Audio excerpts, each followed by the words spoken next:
오늘 하나님께서 저와 여러분에게 주신 말씀은 창세기 27장 1절에서 14절 말씀. 제가 한 절 여러분이 한 절 교독할까요? 이삭이 나이가 많아 눈이 어두워 잘 보지 못하더니 맏아들 에서를 불러 이르되 내 아들아 하매 그가 이르되 내가 여기 있나이다 하니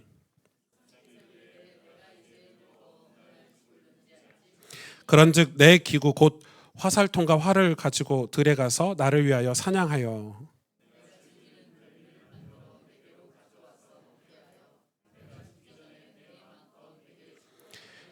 이삭이 그의 아들 에서에게 말할 때 리브가가 들었더니 에서가 사냥하여 오려고 들로 나가매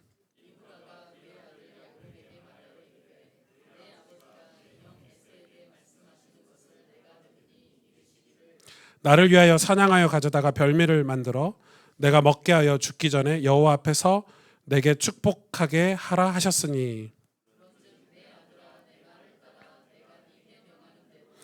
염소떼에 가서 거기서 좋은 염소 새끼 2마리를 내게로 가져오면 내가 그곳으로 내 아버지를 위하여 그가 즐기시는 별미를 만들리니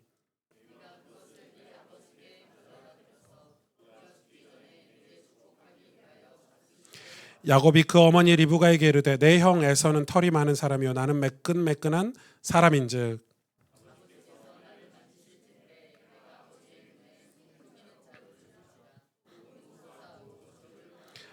어머니가 그에게 이르되 내 아들아 너의 저주는 내게로 돌리리니 내 말만 따르고 가서 가져오라.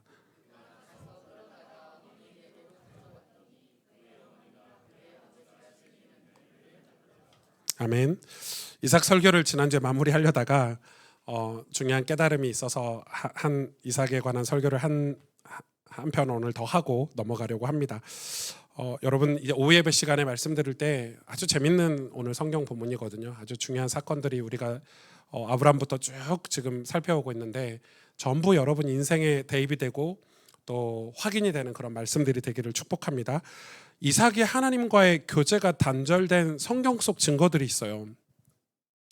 우리가 막 이삭하면 대단한 인물이라고 생각하고 막 구약의 예수 그리스도를 상징하고 맞아요. 그것도 맞지만 인간으로서 이삭에게 어떤 연약함이 있는지 그리고 그 이삭을 보면서 우리는 어떻게 하나님 앞에 신앙생활해야 되는지 교훈을 주는 건데 하나님과의 교제가 왜 단절됐나 한번 보실까요? 오늘 본문 1절에 보면 이삭이 나이가 많아 눈이 어두워서 잘 보지 못하더니 이렇게 이야기하고 있습니다. 나이가 많아 눈이 어두워서 잘 보지 못하더니 그래서 누구를 불렀냐면 맏아들 에서를 불러서 내 아들아 하면 그가 이르되 내가 여기 있나 이렇게 시작하고 있잖아요. 근데 여러분 여기서 나이가 많다고 해서 이삭의 실제 나이는 이 당시에 135세입니다. 많기는 많아요.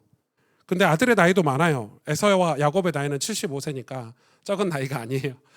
근데 이삭이 뭐라고 얘기하냐면은 자기가 곧 죽게 생겼대요. 곧 죽어서 내가 이제 축복을 해주고 싶은데 오늘 본문 7절에 보니까 이렇게 기록해요. 나를 위하여 사냥하여 가져다가 별미를 만들어. 별미가 계속 나오거든요. 오늘 본문에. 별미를 만들어 내가 먹게 하여 죽기 전에 여호와 앞에서 내게 축복하게 하라. 이렇게 얘기해요. 근데 이삭이 이 이후로 몇 년을 더 살았을까요? 180세까지 살았어요. 그러니까 50년을 더 살았어요. 죽는 게 아니야. 내일 죽고 모레 죽고 이건 아닌 거죠. 아주 재밌는 성경은 이렇게 원어나 역사나 이 해석이 중요해요. 공부를 반드시 해야 돼요. 그래야 성경 해석이 완전 달라지기 때문에 이삭은 이 이후로 50년을 더 살았어요, 여러분.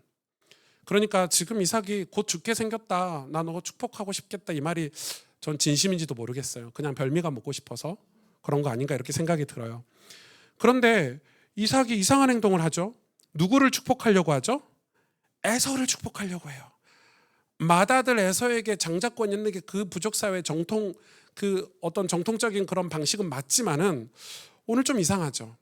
그러면 이삭이 왜 하나님과의 단절이 됐는지 이 아들 에서와 야곱을 통해서도 알 수 있어요. 이 에서는 맏아들 에서는 어떤 사람이냐면 이 사냥꾼이에요. 사냥꾼. 들에서 사냥하는 사냥꾼인데 여러분 시간이 없어서 넘어가겠지만 사무엘상, 욥기, 시편, 잠언, 에스겔 이런 데 보면은 사냥꾼이라는 단어가 나와요. 특히 시편에 보면은 사냥꾼이라는 단어가 진짜 많이 나와요.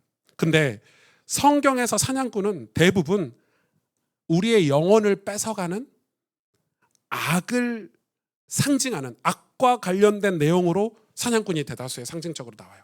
그러니까 사냥꾼은 긍정적인 그런 직분이 아니에요. 그 직업이 아니에요. 우리 영혼을 빼앗아가거나 도둑질해 가거나 그리고 악을 상징하는 그런 특징으로 나와요. 또한 한 곳의 사냥꾼의 특징은 한 곳에 머물러 있기보다 끊임없이 이동하고 떠돌아다니는 개념을 말해요. 계속 들에 돌아다녀야 돼요. 사냥을 하려면. 여러분 좀 비슷하지 않습니까? 뭐하고? 계속 돌아다니면서 사냥감을 탁 낚아채는 악한 영들 비슷하죠? 놀랍게도 성경에서 사냥꾼이라고 명명된 딱 두 사람이 있습니다. 사람. 첫째는 누구죠? 첫째는 아벨이요? 누가 아벨이라고 그랬어요? 사냥꾼이라고 아예 명명된 에서죠. 오늘 본문에 있잖아요. 한 명은 아셔야죠. 오늘 본문에 사냥꾼 에서. 또 한 사람이 있어요. 누굴까요? 여러분 착하네. 여기 다 적혀 있는데 주보에 니므롯입니다. 사냥꾼 니므롯. 명명했어요. 사냥꾼 니므롯. 여러분 니므롯이 누구죠? 바벨탑 쌓은 사람이잖아요. 악한 사람의 세상을 세워가는 사람을 상징하는 사람이 니므롯인데 우리 니므롯에 대해서 공부했잖아요. 예전에. 얼마나 악한지. 근데 이 니므롯과 에서가 사냥꾼이에요. 그래서 이 니므롯과 에서가 너무 많은 공통점을 가지고 있어요. 그리고 또 이 에서를 오늘 본문은 뭐라고 얘기하냐면 들사람이라고 얘기해요. 밭사람, 들사람. 들에서 돌아다니는 사람. 이 들은 필드잖아요. 그래서 들사람이라고 해요. 뭐 man of the field 뭐 이런 식으로 하더라고요. 영어 성경에. 근데 마태복음에 보면은 이 밭 필드에 대해서 뭐라고 얘기합니까? 밭은 세상이요. 세상을 상징해요. 성경에서 밭은 세상을 상징한다고 얘기해요. 그러니까 하나님 말씀에 비추어서 보면은 우리 안에 담겨 있는 영적인 사실을 분별할 수 있어요.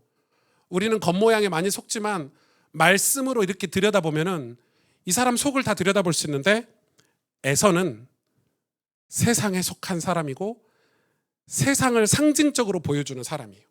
그러니까 에서는 엄청 지금 타락했어요. 그런 반면에 야곱은 어떤 사람이냐면 조용한 사람이래요. 성경에. 이 조용하다는 단어를 제가 보니까 영어로 플레인 뭐 이렇게 플레인 이렇게 하는데 발음이 좀 어렵지만 근데 그 원어에 보면은 온전하다, 정직하다, 더럽혀지지 않다 이렇게 얘기해요. 그러니까 이 야곱은 조용한 사람인데 그냥 조용한 사람이 아니고 그냥 수줍고 말없고 이런 게 아니고 온전한 사람이다. 차분한 사람이다. 그리고 그가 어디에 거하고 있었죠? 돌아다니지 않고 항상 장막에 거주했어요. 그러면서 염소를 키우고 농작물을 키우면서 그렇게 살았던 사람이에요. 그런데 이 야곱은 태어날 때부터 뭘 소유하고 있었죠? 장자권을 소유하고 있었어요. 여러분 기억하십니까? 창세기 25장 32절에 보면은 이렇게 얘기해요. 에서가 내가 죽게 되었으니 이 장자의 명분이 내게 무엇이 유익하리요? 여러분 지금 이 에서는 사냥을 갔다 와서 너무 힘들고 배고픈데 그때 야곱이 이 붉은 죽을 끓이고 있었단 말이에요. 우리는 뭐 팥죽이라고 번역을 해놨는데 사실 팥죽인지는 모르겠어요. 원어는 그냥 붉은 죽이에요. 빨간색의 죽이에요. 그러니까 이 붉은 죽을 끓였는데 그걸 먹고 싶어가지고 내가 곧 죽게 되었으니 누구하고 똑같죠? 아버지 이삭과 똑같잖아요. 내가 곧 죽게 되었으니 이 장자의 명분이 무엇이 유익하려고 장자권을 동생에게 줘버리고 그 붉은 죽 한 그릇을 먹어요. 그러니까 겨우 붉은 죽 한 그릇에 장자권을 팔아버리는 거죠. 이거는 무슨 말이에요? 하나님의 약속이나 하나님의 말씀이나 하나님의 그 언약이나 예배에 관심이 에서는 없는 사람이었어요. 왜냐하면 에서는 세상의 일로 매우 피곤해서 너무 피곤하다고 생각했어요. 자기는 세상에서 사냥도 잘하고 능력 있는 삶을 살고 있는데 그게 너무 피곤하니까 장막에 돌아와서는 어떻게 해요? 그냥 이 장자권을 쉽게 줘버리는 그 말씀이 중요하지 않고 예배가 중요하지 않은 그런 삶을 반복해서 살았던 거를 상징적으로 보여주는 거예요. 그래서 겨우 붉은 음식 한 그릇에 장자권을 야곱에게 넘겨주죠. 창세기 25장 34절에는 이렇게 얘기하고 있어요. 야곱이 떡과 팥죽을 에서에게 주매 에서가 먹고 마시고 일어나 갔으니 에서가 장자의 명분을 어떻게 여겼더라? 가볍게 여겼더라. 가볍게 여깁니다. 그러니까 에서는 장자의 명분 즉 하나님의 축복을 엄청 가볍게 여겼어요. 하나님 축복을 아무렇지 않게 생각했어요. 이걸 히브리서 12장 16절에 이걸 증명하고 있어요. 신약에서 와서 음행하는 자, 잘 보세요. 누가요? 에서가 음행하는 자였대요. 그리고 뭐라고 얘기합니까? 혹 한 그릇 음식을 위하여 장자의 명분을 판 에서와 같이 망령된 자. 에서는 망령된 자. 망령된 자가 뭐라고 얘기합니까, 여러분? 망령되다는 건 하나님을 모독하는, 불경스러운, 그러니까 하나님의 거룩을 대적하는, 그럼 망령되다 이렇게 여기잖아요. 성경에서 가장 저주받은 사람들을 망령된 자라고 얘기하는데, 혹은 음행한 자라고 얘기하는데, 에서가 하나님의 축복을 얼마나, 하나님의 약속의 말씀을 얼마나 하찮게 여겼는지를 보여주고 있는 거죠. 즉 에서는 나는 하나님 약속 따위로 먹고 살 수 없어. 나는 그딴 거 필요 없어. 나는 지금 세상에서 사냥도 하고 힘도 좋고 나는 정말 잘 나가고 있어. 그러니까 난 지금 배고프니까 밥이나 해줘. 마실 거나 줘. 당장 배고파서 참을 수가 없어. 이게 에서가 야곱에게 말한 것의 진짜 의미죠. 이런 에서는 창세기 26장 34절 35절에 하이라이트를 찍습니다. 에서가 40세 헷 족속 부에리의 딸 유딧과 헷 족속 엘론의 딸 바스반, 이 두 여인 다 가나안 땅의 여자들이에요. 분명히 하나님이 그러셨거든요. 자기 아버지는 이삭의 아내 리브가를 얻기 위해서 800km를 걸어가서 동족을 데리고 와서 결혼시켰는데, 이 에서는 그걸 다 알면서도 가나안 여인과 혼인함으로써 하나님의 뜻을 거슬렸고, 그 마음에, 하나님에 대한 그의 마음을 여지없이 드러낸 사건인 거죠. 그래서 이삭과 리브가가 근심하고 걱정합니다. 그런 에서를 축복하려고 했던, 그런 에서에게 복 주려고 했던 이삭의 마음이 무엇이었을까요? 전 그게 오늘 설교를 준비하면서 아주 중요한 질문이었어요. 이렇게 하나님을 모독한 에서를 편애한 이유가, 편애했잖아요. 너무 편애했어요. 야곱은 쳐다도 안 봤거든요, 이삭이. 이 에서를 이렇게 편애한 이유가 고작 뭐 때문이었습니까? 창세기 25장 28절 한번 보세요. 같이 읽어볼까요? 시작. 이삭은 에서가 사냥한 고기를 좋아함으로 그를 사랑하고. 이삭이 에서를 좋아하는 딱 하나의 이유가 있었는데, 에서가 사냥한 고기를 좋아했대요. 오늘 본문에 보니까 27장에 보니까 계속 그 고기에 대해서 뭐라고 나오죠? 별미.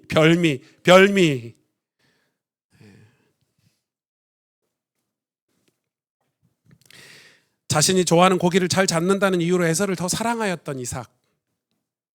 이삭이 얼마나 영적으로 무뎌졌냐면, 자신이 평소 즐겨 먹던 고기 때문에 에서가 어떤 삶을 사는지, 에서가 어떻게 예배를 드리고 있는지, 에서가 어떤 길로 가고 있는지 관심도 없고 오로지 자신이 좋아하는 것을 해주는 큰아들을 그냥 이유 없이 축복해 주려고 했어요.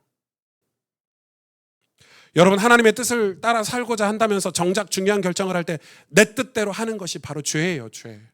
지금 이삭은 엄청난 죄를 짓고 있는 거예요, 하나님 앞에.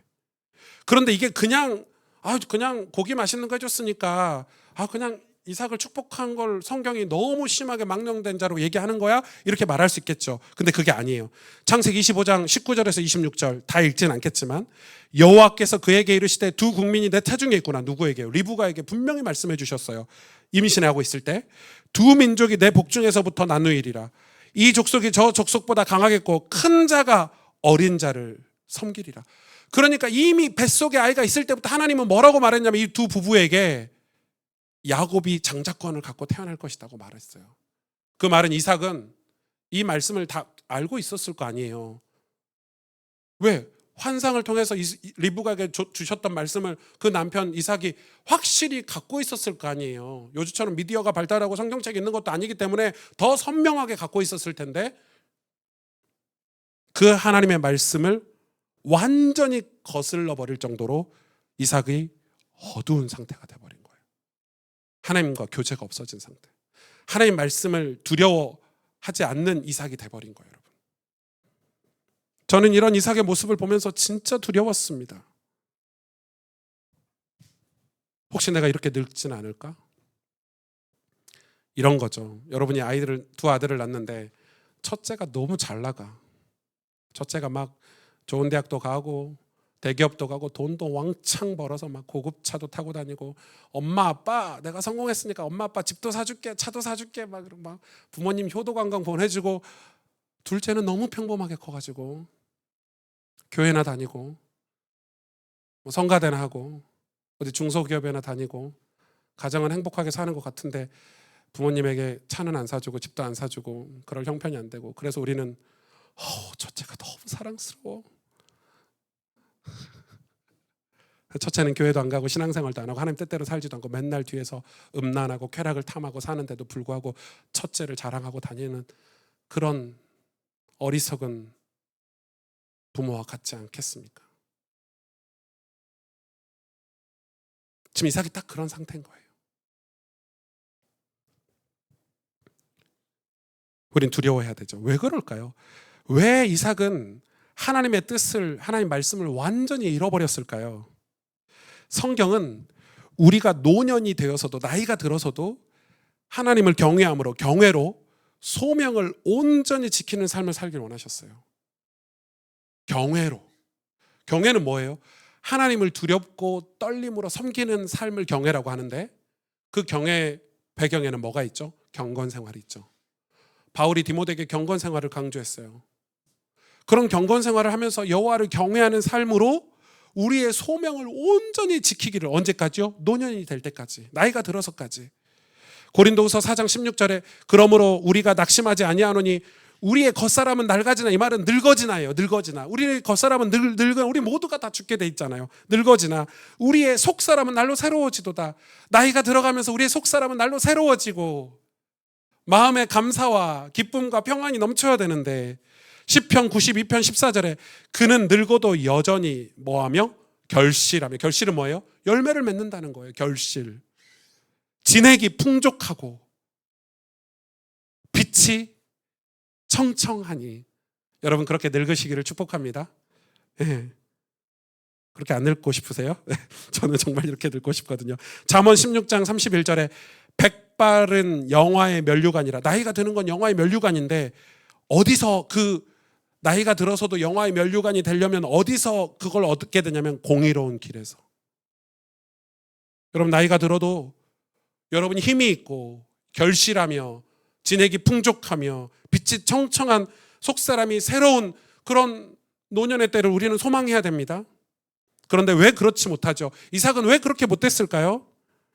우리의 신앙이 죽음을 준비하지 않았기 때문에.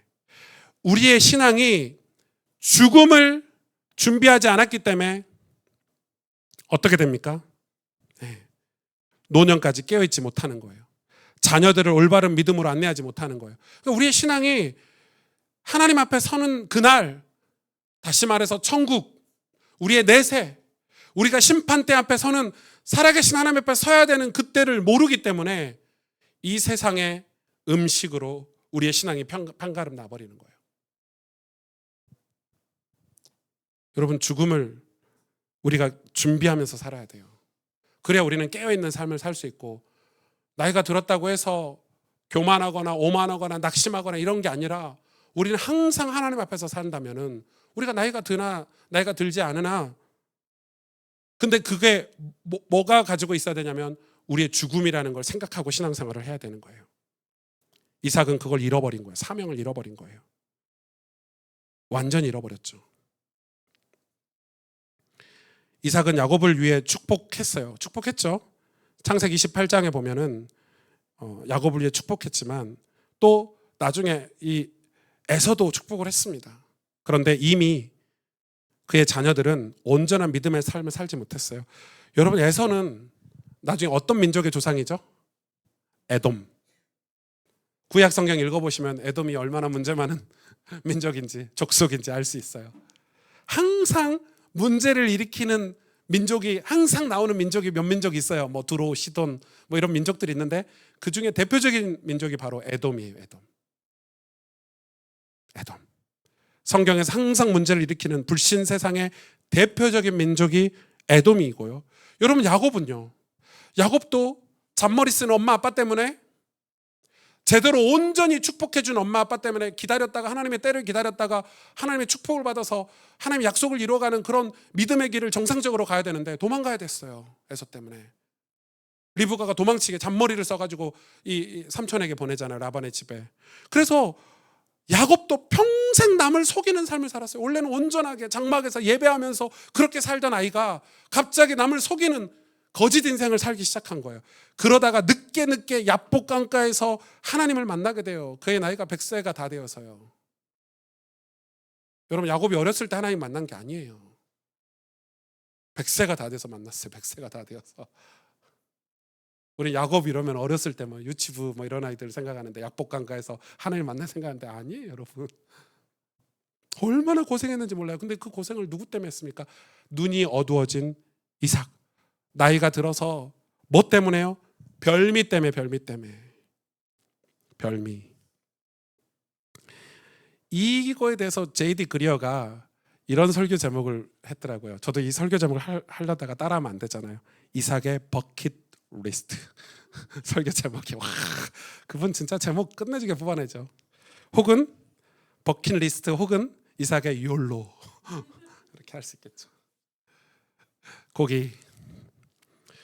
그러니까 이삭의 버킷리스트 때문에, 그 버킷리스트가 뭐예요? 내가 평생 하고 싶은 것들을 리스트로 갖고 있는 거잖아요. 이거 해야지. 그것 때문에 자녀들이 그렇게 살아버린 거예요. 이삭이 나이가 들어서 자기 입맛대로 살기 때문에, 자기가 감정대로 원하는 대로 살았기 때문에 자녀들은 그 고생을 한 거예요. 이 버킷리스트는 뭘 우리에게 어떤 메시지가 있죠? 버킷리스트에 관한 메시지는 인생은 한 번뿐이야. 그러니 모든 순간을 가득가득 채워서 살아야 돼. 모든 기회를 잡아. 이 삶을 경험할 두 번째 기회는 없을 거야. 그러니 할 수 있을 때 얻을 수 있는 모든 것을 얻어야 돼 라고 메시지를 전해주죠. 여러분, 이 말이 맞다고 생각하십니까? 그 말이 맞다고 수긍하신다면 우리는 영원을 잃어버리게 될 것입니다. 영원한 삶을 우리는 준비하지 못하고 살아가게 될 것입니다. 그래서 J.D. 그리어 목사님은 버킷리스트를 던져버리라 이렇게 얘기합니다. 그딴 거 던져버리라고 얘기합니다. 버킷리스트. 여러분, 버킷리스트가 있으십니까? 저는 그런 게 잘 없는데, 제가 사실 목사인데 성지순례를 못 가봤어요. 성지순례 꼭 가보고 싶은데, 사실 신대원 때 성지순례 갈 기회가 있었는데, 성지순례 가려면 막 돈을 300만 원, 400만 원 이렇게 내야 돼요. 뭐 외국에 튀르키예까지 갔다 와야 되니까.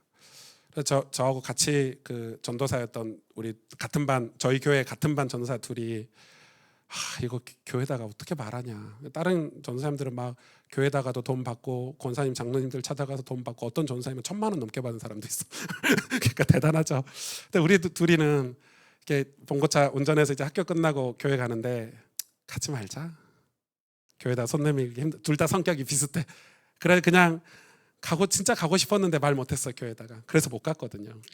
그래서 제가 언젠가는 성지순례 가야지 이런 마음이 늘 있었어요. 너무 가보고 싶고, 막 예수님의 흔적들, 그 사도 바울이 그 초기 기독교 흔적들을 보면 얼마나 감동이니까 막 글 같은 거 읽으면 감동적이라고 해요. 근데 제가 이번 주 설교 준비하면서 벌어버렸어요. 그거 가서 뭐 하겠냐, 더운데. 인터넷에 다 있는데, 사진도 있고, 남들 갔다 와서 영상도 다 찍어서 올리는데 안 가면 되지, 성지순례. 제가 버려버렸어요, 마음속에. 이래놓고 또 간다고. 안 가요, 안 가. 갈 일 없어. 버려버렸어요. 생각해보니까 가도 사실 2000년 전 그 흔적밖에, 그 돌이나 뭐 이런 것만 그 감동하는 게 사실 맞냐. 예수님은 성경 속에 있고 지금 내 마음속에 계시는데.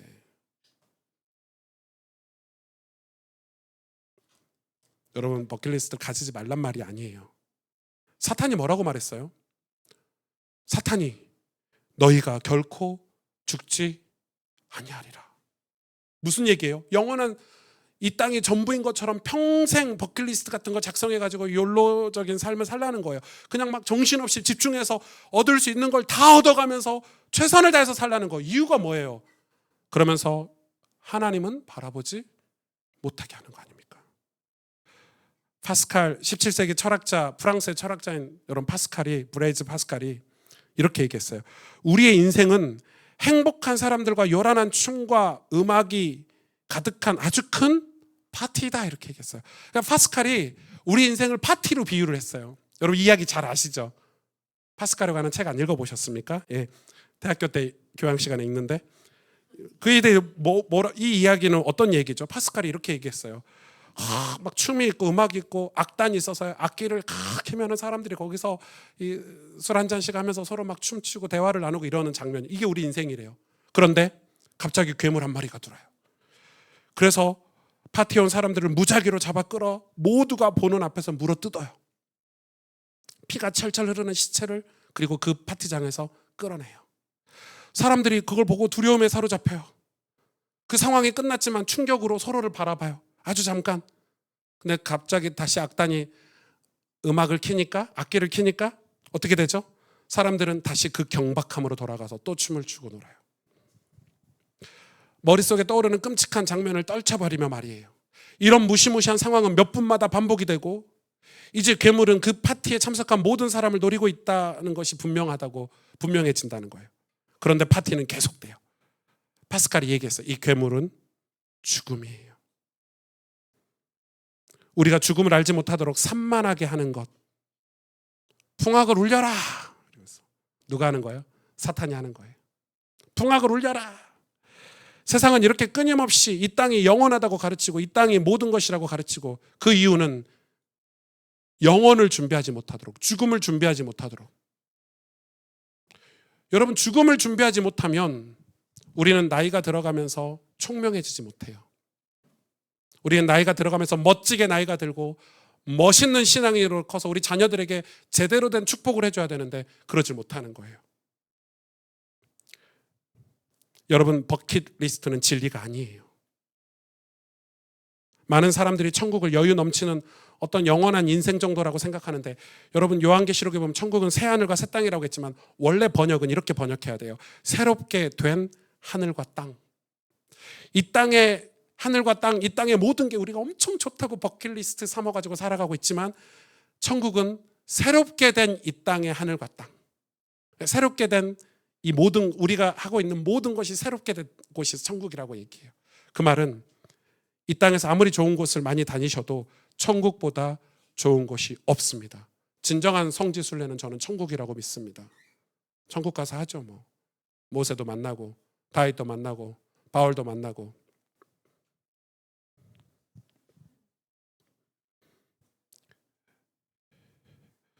요즘 교회들이, 진짜 인기 있는 교회들이 많이 생기고 있습니다. 근데 인기 있는 교회 첫 번째 특징이 뭔지 아십니까? 15분 설교. 주일날 15분 설교하는 교회가 인기가 많대요. 저도 한번 해보려고, 인기 좀 얻어보려고. 와, 15분 설교를 도대체 어떻게 해야 돼? 일주일 내내 세상에 살고 있는 여러분이 교회 왔는데 겨우 팥죽 한 그릇 먹고 여러분 축복하시는 하나님 다 팔아버리고 15분 설교요? 설교가 짧냐 길냐를 얘기하고 싶은 게 아닙니다. 팀 켈러 목사님이 2년 3년 전에 돌아가시기 직전에 이런 설교를 하셨어요. 이 미국 교회가 다시 회복할 수 있는 유일한 방법은 성도들이 성경을 공부하고 성경을 통해서 하나님을 경험하는 거다라고 얘기했어요. 그러면서 얘기했어요. 초기 기독교가 학문적 공동체였다. 종교개혁의 핵심도 뭐였죠? 성경을 읽지 못하게 했던 그 로마 캐톨릭이 루터를 통해서 멜랑이통을 통해서 성경을 독일어로 번역해가지고 평신도들이 성경을 읽으면서 종교개혁이 일어났다고 가르쳤어요. 팅켈러 목사님 말이 맞죠. 요즘 현대인들은 성경을 안 읽고 성경을 통해서 하나님이 누구인지 경험하지 않고 남이 해주는 얘기, 목사의 15분짜리 설교를 듣고 하나님이 그런 분이래 하고 사는 거예요. 자기 경험이 없는 거예요. 자기가 직접 해보지 않은 거예요. 여러분, 아무리 유명한 농구 선수 영상을 본다 해서 내가 농구공 한번 던져볼 수 있을 거라고 생각하십니까? 내가 아무리 유명한 마이클 조던 영상을 하루 종일 본다 하더라도 저는 자유투 하나도 못 넣습니다. 자기가 직접 연습해야 내 것이 될 수 있습니다. 아이러니하죠.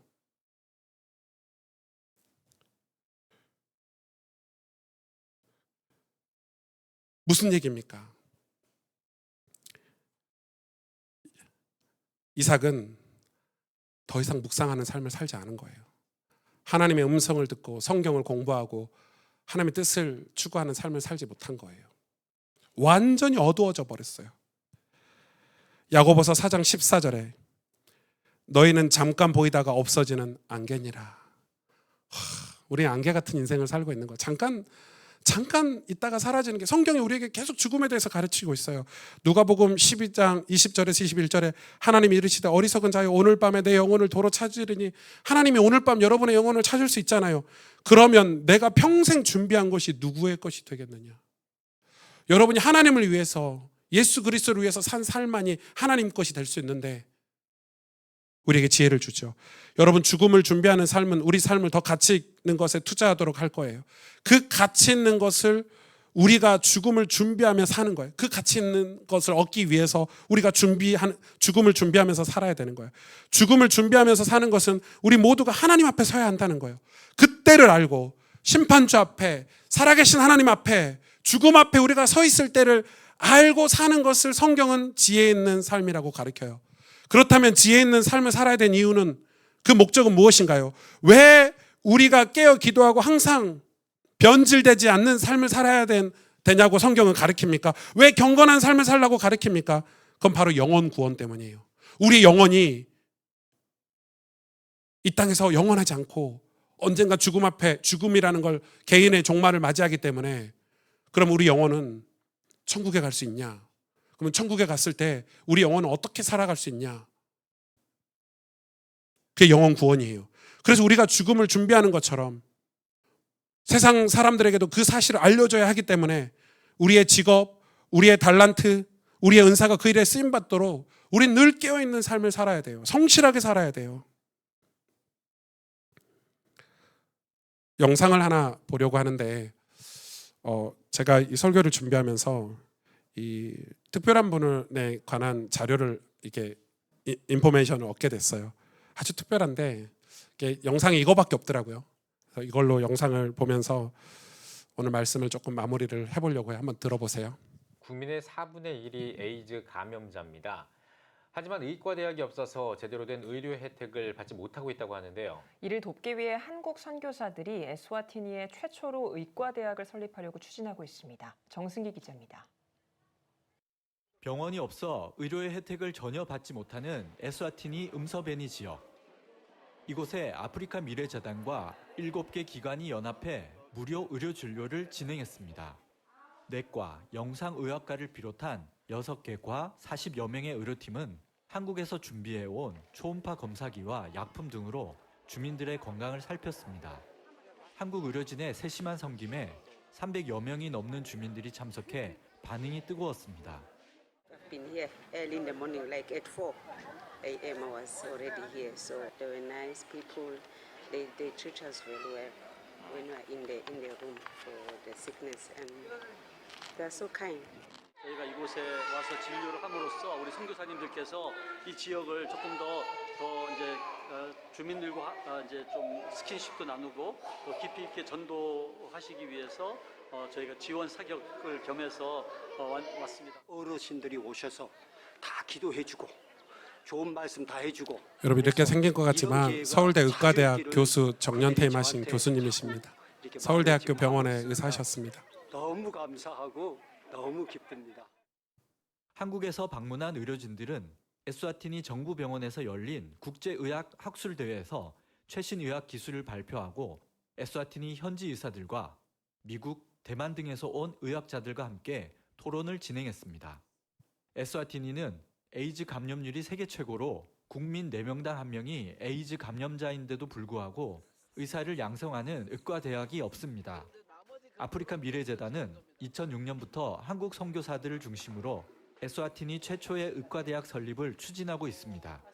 현재 간호학과와 약학과를 비롯한 7개 학과는 2013년부터 운영 중이며 의과대학에 대한 에스와티니 정부의 승인을 기다리고 있는데 이르면 연내에 허가를 받을 수 있을 것으로 기대하고 있습니다.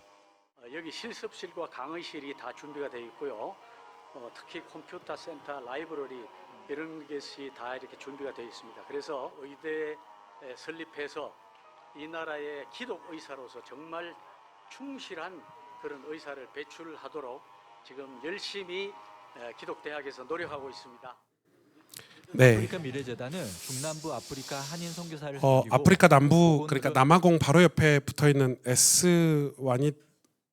에스와틴이라는 그런 나라인데요. 독재 국가고 이 나라는 정말 가난한 나라예요. 가난한 나라인데 얼마나 무지하고 이렇게 모자란 무지가 많은 그런 나라냐면은 이 국민의 그 여기는 4분의 1이라고 했는데 실제로 제가 자료를 보니까 거의 70% 80%가 에이즈 감염이에요. 엄청나죠.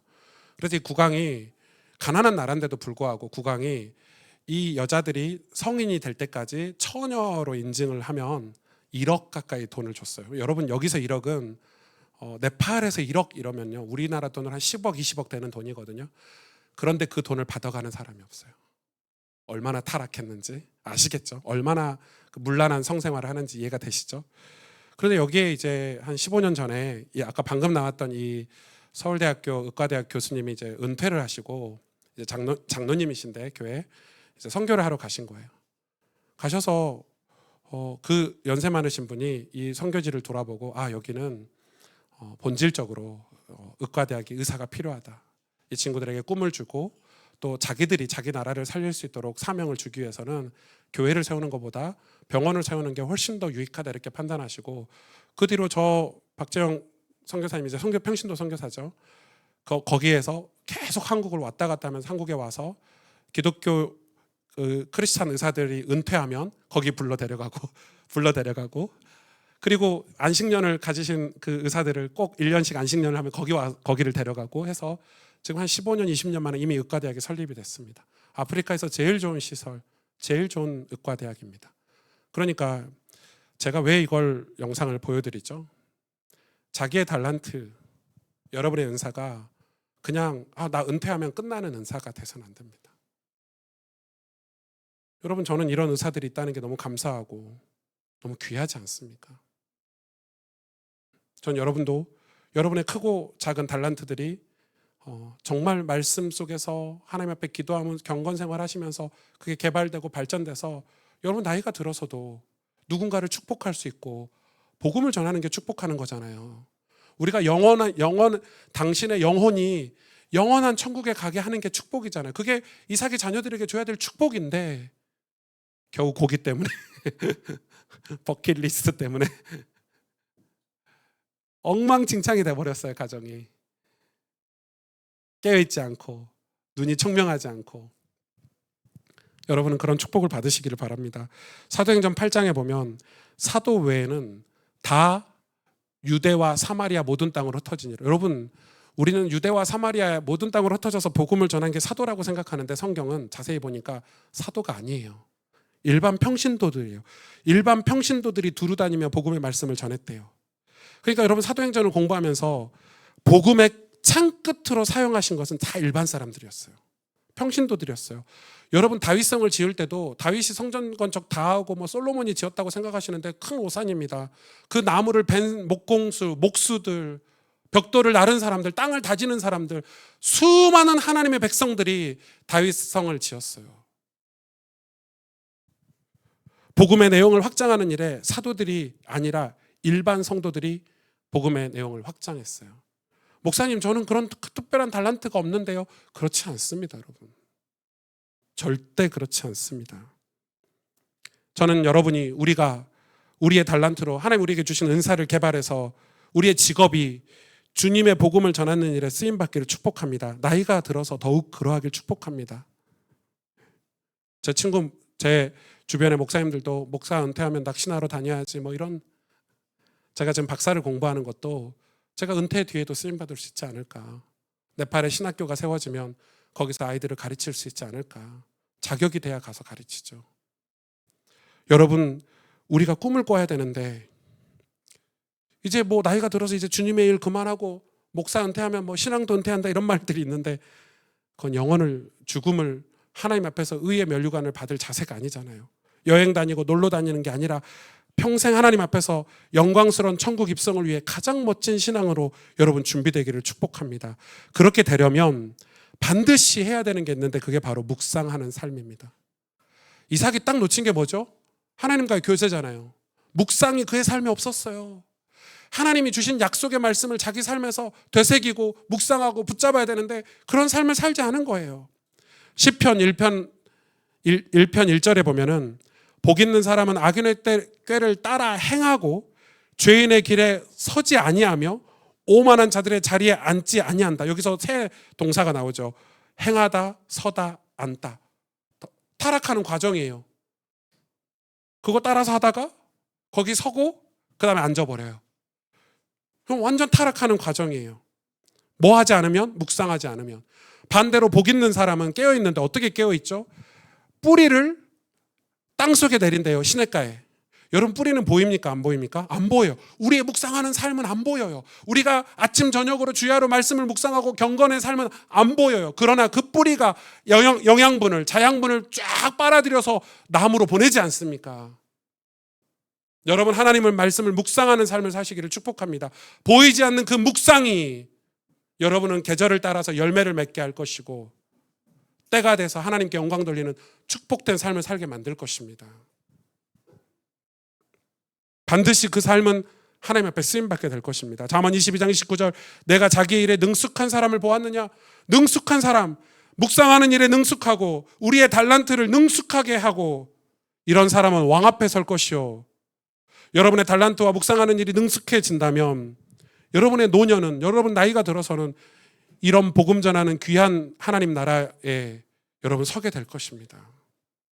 여러분 그걸 우리가 꿈꿔야 되지 않겠습니까? 결코 이삭과 같은 노년을 보내서는 안 됩니다. 그러기 위해서 우리 늘 하나님 말씀 묵상하는 삶이 우리 삶에 회복되기를 주님의 이름으로 축복합니다. 함께 기도하겠습니다. 저는 오늘 말씀을 준비하면서 이삭이 왜 눈이 어두워졌을까? 그가 왜 산에서 잡아오는 고기나 탐하는 별미나 탐하는 그런 식탐이 가득한 그런 사람이 돼버렸을까? 왜 에서를 사랑하는 사람이 돼버렸을까? 자녀들이 신앙생활을 똑바로 하지 않아도 아무런 관심도 없는 그런 영적으로 어두워진 이삭이 되어버렸을까? 그 대단했던 사역을 했던 모리아산에서 예수님을 상징하는 그런 체험과 경험이 있었던 이삭이었는데 왜 이삭은 이렇게 돼버렸을까? 어쩌면 우리도 그렇게 될 수 있잖아요, 여러분. 사탄이 우리를 그렇게 유혹하잖아요. 너희가 결코 죽지 아니하리라. 파스칼이 말한 것처럼 파티를 즐기면서 살라고 계속 우리에게 얘기하면서 우리가 죽음을 준비하지 않기 때문에 우리가 하나님 앞에 서야 된다는 걸 까먹고 살고 그래서 우리의 삶이 인간의 문화 속에서 우리의 욕심대로 우리의 뜻대로 우리의 정통대로 그냥 막 살아가는 거예요. 성경은 뭐라고 얘기합니까?